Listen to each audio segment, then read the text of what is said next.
그런즉 우리가 다시는 서로 비판하지 말고 도리어 부딪힐 것이나 거칠 것을 형제 앞에 두지 아니하도록 주의하라. 내가 주 예수 안에서 알고 확신하노니 무엇이든지 스스로 속된 것이 없으되 다만 속되게 여기는 그 사람에게는 속되니라. 만일 음식으로 말미암아 내 형제가 근심하게 되면 이는 네가 사랑으로 행하지 아니함이라. 그리스도께서 대신하여 죽으신 형제를 내 음식으로 망하게 하지 말라. 그러므로 너희의 선한 것이 비방을 받지 않게 하라. 하나님의 나라는 먹는 것과 마시는 것이 아니요 오직 성령 안에 있는 의와 평강과 희락이라. 이로써 그리스도를 섬기는 자는 하나님을 기쁘시게 하며 사람에게도 칭찬을 받느니라. 그러므로 우리가 화평의 일과 서로 덕을 세우는 일을 힘쓰나니 음식으로 말미암아 하나님의 사업을 무너지게 하지 말라. 만물이 다 깨끗하되 거리낌으로 먹는 사람에게는 악한 것이라. 고기도 먹지 아니하고 포도주도 마시지 아니하고 무엇이든지 내 형제로 거리끼게 하는 일을 아니함이 아름다우니라.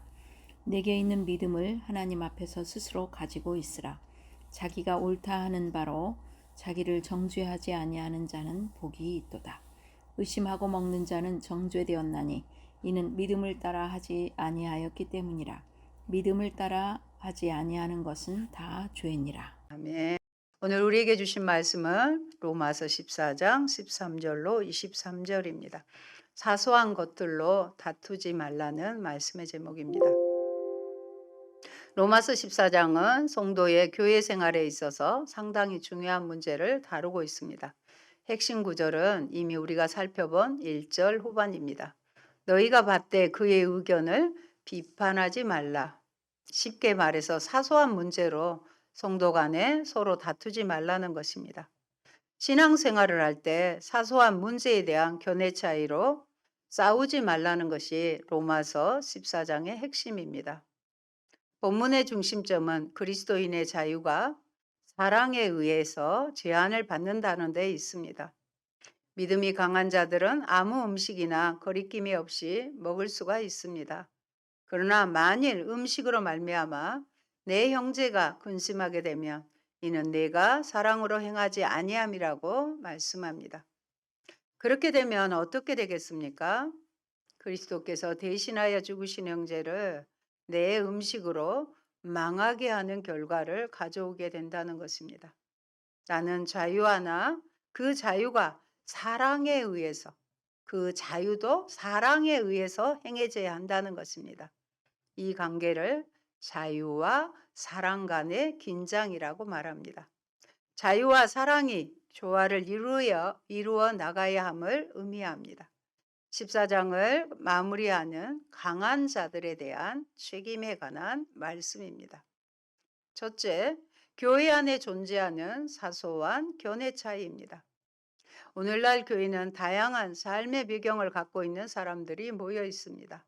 출신, 성장 배경, 교육적 배경 등 많은 부분이 서로 다릅니다. 그렇기 때문에 교회 안에는 사소한 문제로 인해 서로 다른 견해가 있습니다. 특별히 정치적인 입장에 대한 차이가 있을 수 있습니다. 그래서 교회 안에서 가급적 정치적인 현안에 대해서는 언급하지 않는 것이 좋다고 생각합니다. 서로의 생각이 다르기 때문입니다. 물론 시대가 변했고 교회의 구성원들도 변했지만 근본적인 문제들은 변하지 않았습니다.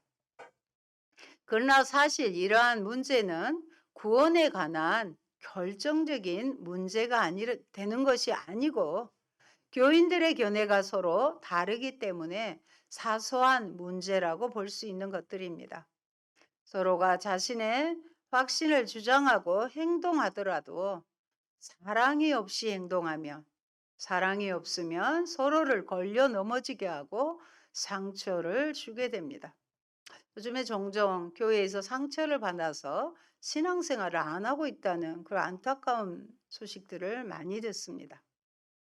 종교개혁가 마틴 루터는 성도의 기본적인 삶의 원리를 딱 두 문장으로 요약했습니다. 첫째, 성도는 완전한 자유를 얻은 존재이기 때문에 하나님 이외에 누구의 종이 될 수 없다.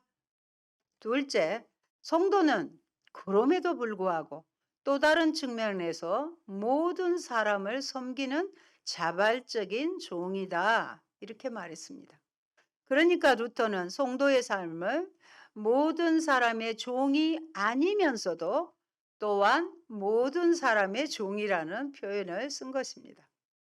만약 첫째 문장의 원리만 강조하면 그런 성도는 어디를 가든지 자기 주장만 하고 자기 입장만 옳다고 고집하는 사람이 될 것이고 다른 사람을 멸시하는 태도를 갖게 되어 어느 누구와도 상종하기 어려운 사람이 될 것입니다.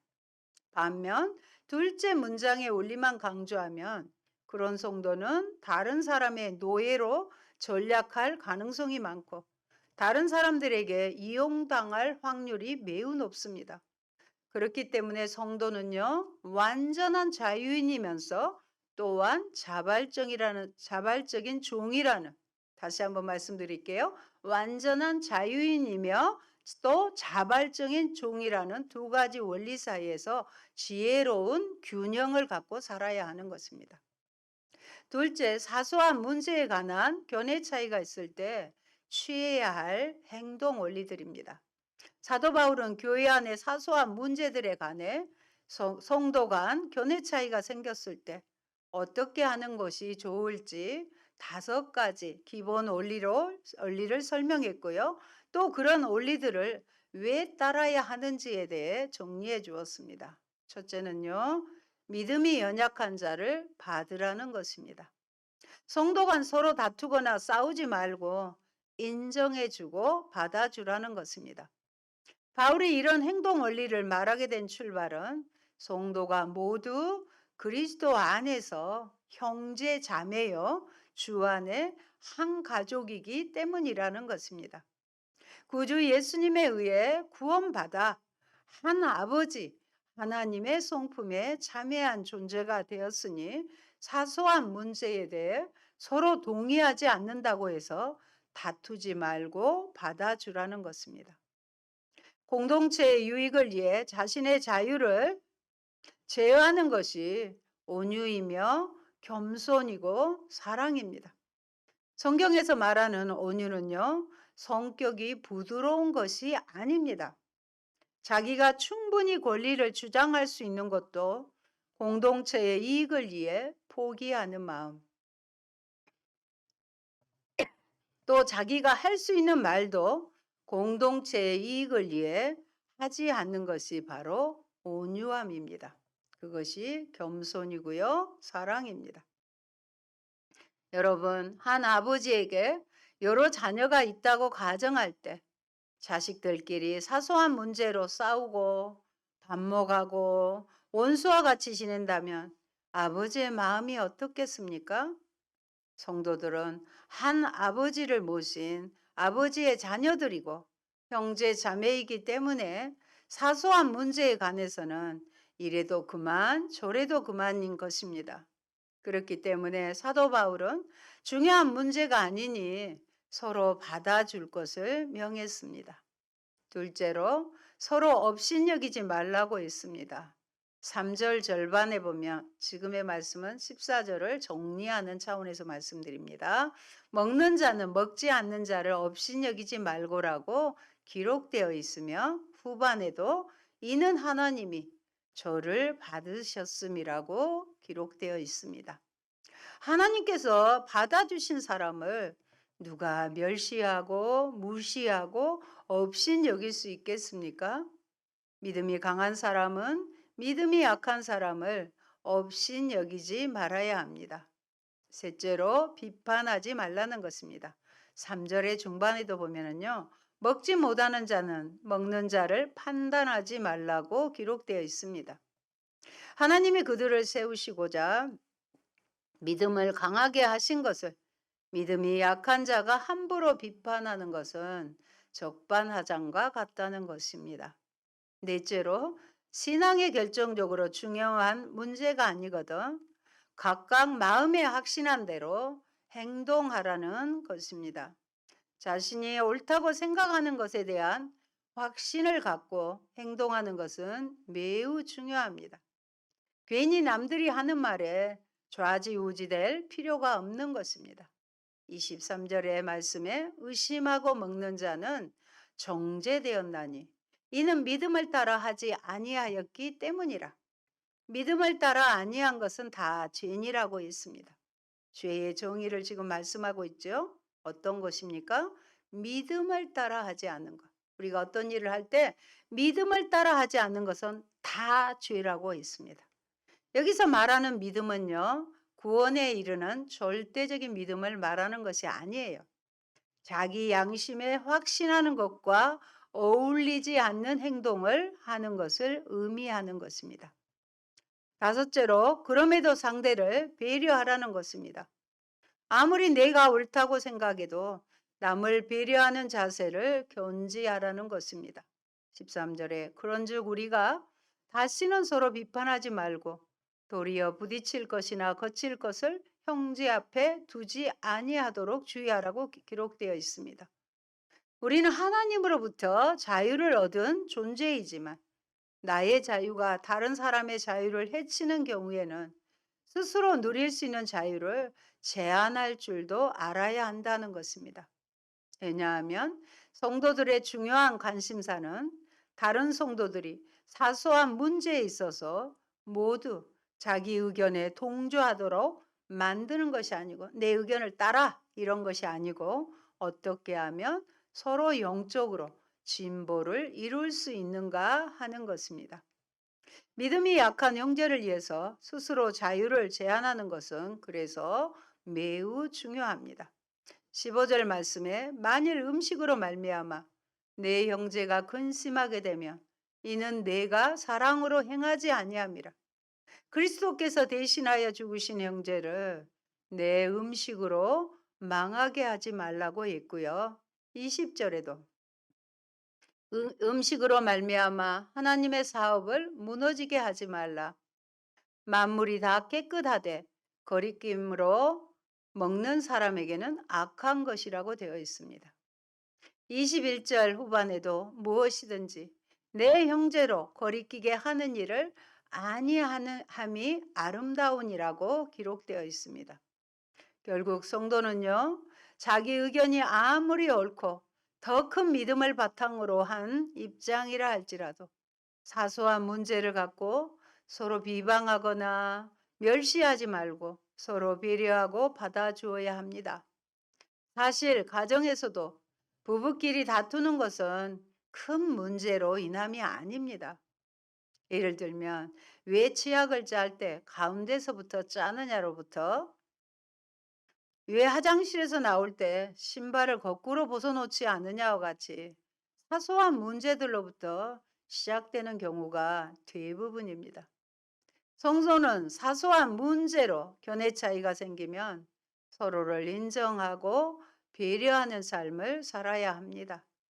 여러분, 세상에 존재하는 모든 사람들을 볼 때 하나님을 위하는 삶을 사는 사람이 몇 퍼센트나 되겠습니까? 극소수입니다. 그런데 하나님을 공경하는 사람들끼리 그리 중요하지도 않는 사소한 문제들을 갖고 서로 반목하고 비난하고 다투는 것은 옳지 않다는 것입니다.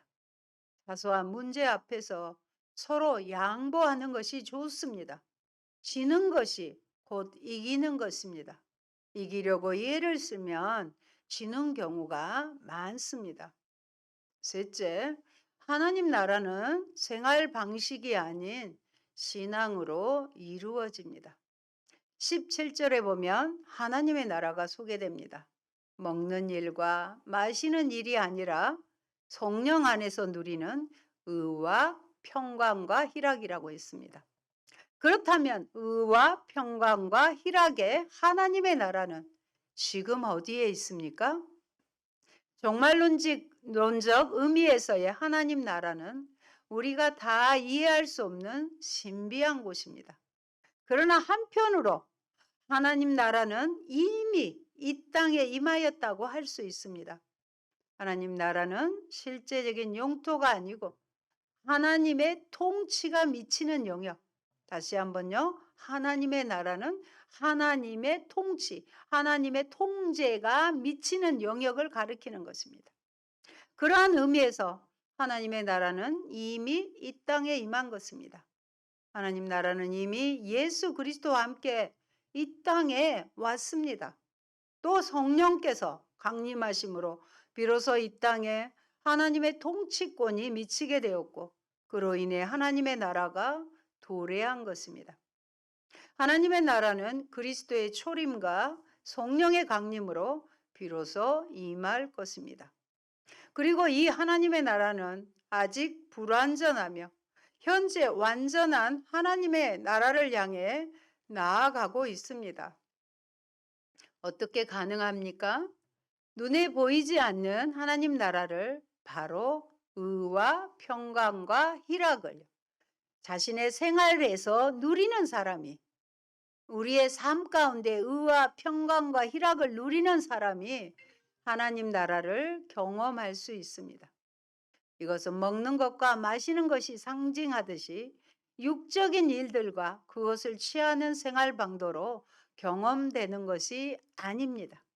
그럼에도 불구하고 지금의 성도들 중에는 생활 방식에 따라 하나님의 나라를 경험하는 것으로 오해하는 사람들이 있습니다. 기도를 얼마나 많이 하는지, 헌금을 얼마나 하는지, 교회 출석은 얼마나 잘하는지를 절대적 기준으로 삼아 누가 주의 백성인지 아닌지를 판가름하는 사람들이 있습니다. 그러나 우리는 이러한 생활 방식을 통해서는 하나님의 나라를 결코 경험할 수 없음을 분명히 알아야 합니다. 삶의 모든 순간에 하나님의 뜻에 따라 하나님을 위해 살겠다고, 즉 하나님의 통치가 이루어지게 해달라고 기도하는 것입니다. 나의 가정, 나의 사회, 나의 공동체에 하나님의 통치가 이루어지기를 기도하는 것입니다. 우리는요, 저도 마찬가지입니다만은 공동체 그러면 무엇만 생각하나요? 교회 공동체를 먼저 생각하죠. 그러나 가장 기본적인 가정도 공동체, 혼자 사는 게 아니잖아요. 그리고 내가 속해 있는 일터도 공동체인데 그곳에 하나님의 통치가 이루어지도록 우리가 주기도문에서처럼 기도해야 될 것입니다. 여러분, 이 땅에 이미 임하였으면서도 눈에 보이지 않는 영적인 하나님 나라가 임하는 곳이 어디입니까? 바로 우리의 마음입니다. 그리고 이 마음 속에서 하나님의 나라를 이루는 것은 우리의 신앙입니다. 그렇습니다. 주님에 대한 신앙을 갖게 되므로 의와 평강과 희락을 소유하게 됩니다.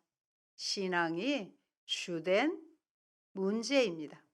주님이 원하시는 의와 평강과 희락을 깨뜨리지 않기 위해서 생활 방식을 취하는 사람이 참된 하나님 나라의 백성인 것입니다.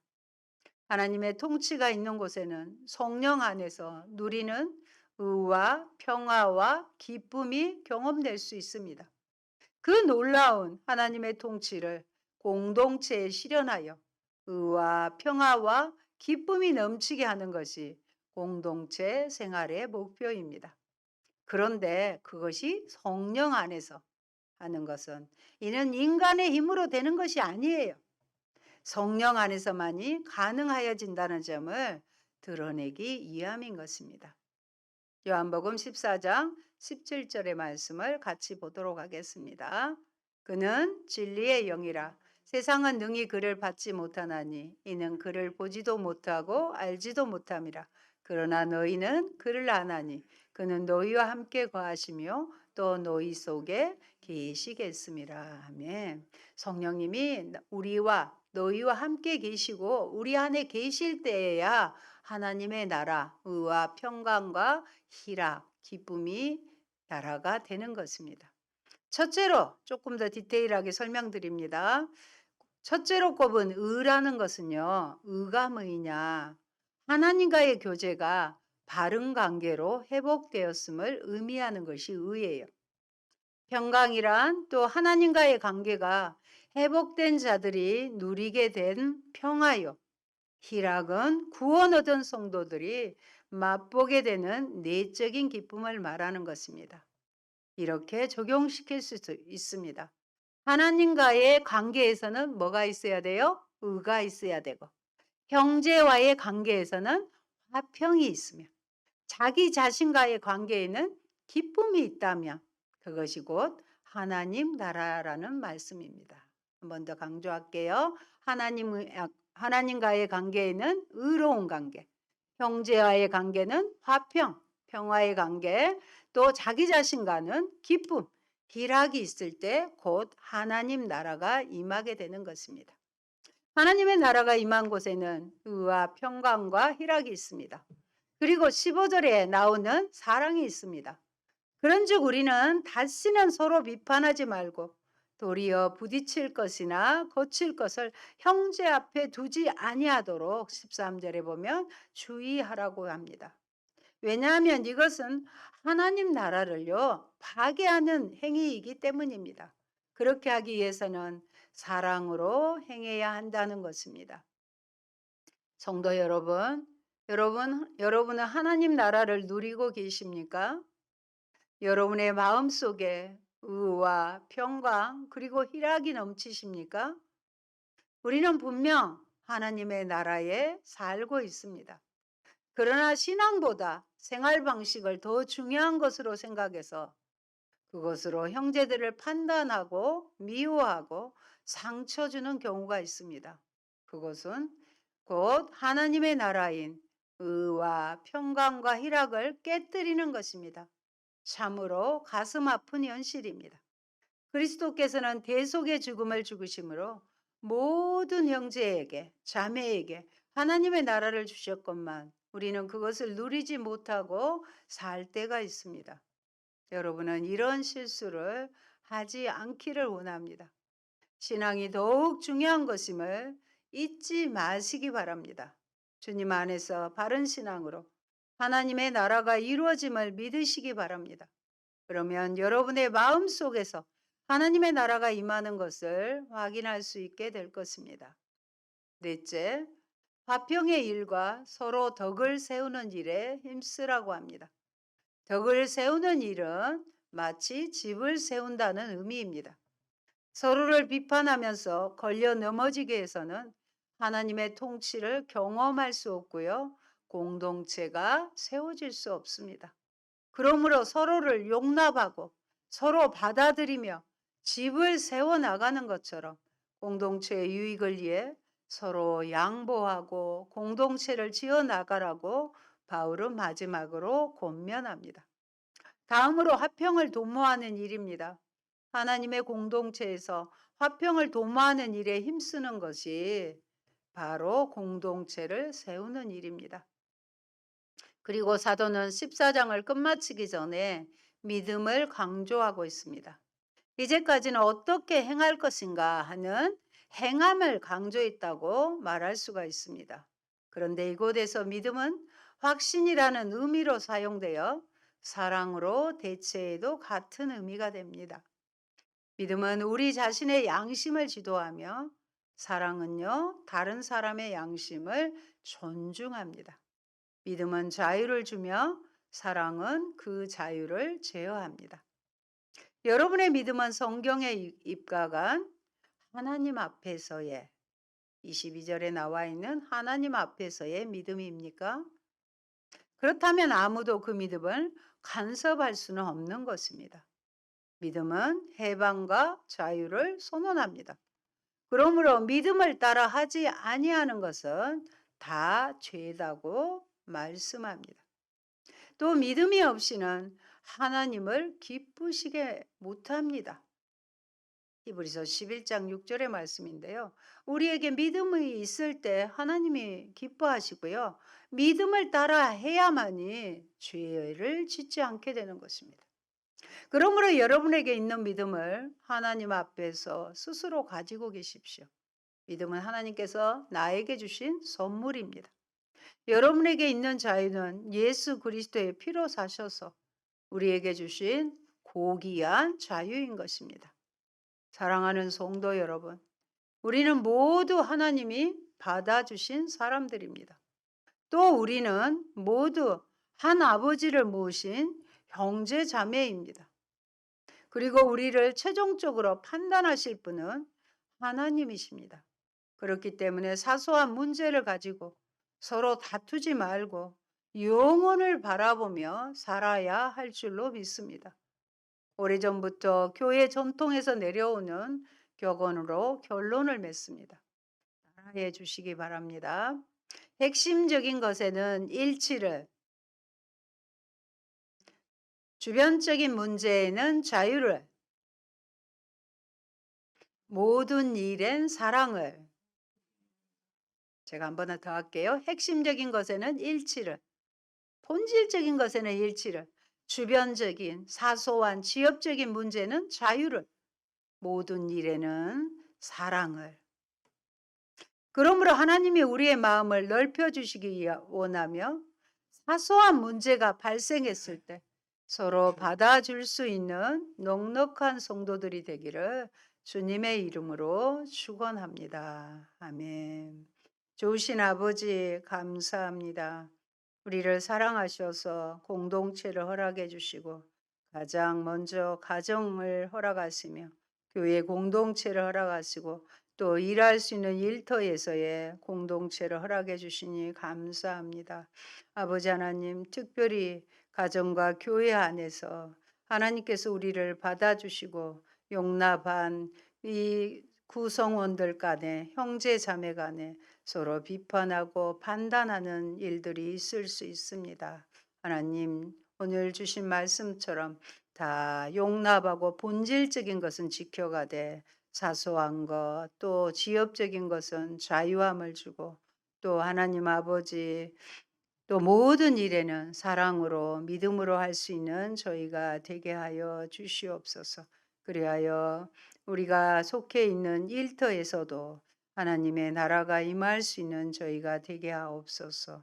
아버지, 우리 안에 하나님과의 관계에서는 의와 또 형제와 관계에서는 평화와 나 자신과의 관계에서는 기쁨이 넘칠 수 있는, 그리하여 우리의 마음 가운데 우리가 내가 속해 있는 공동체 가운데 하나님의 나라가 임하는 놀라운 역사가 있게 하옵소서.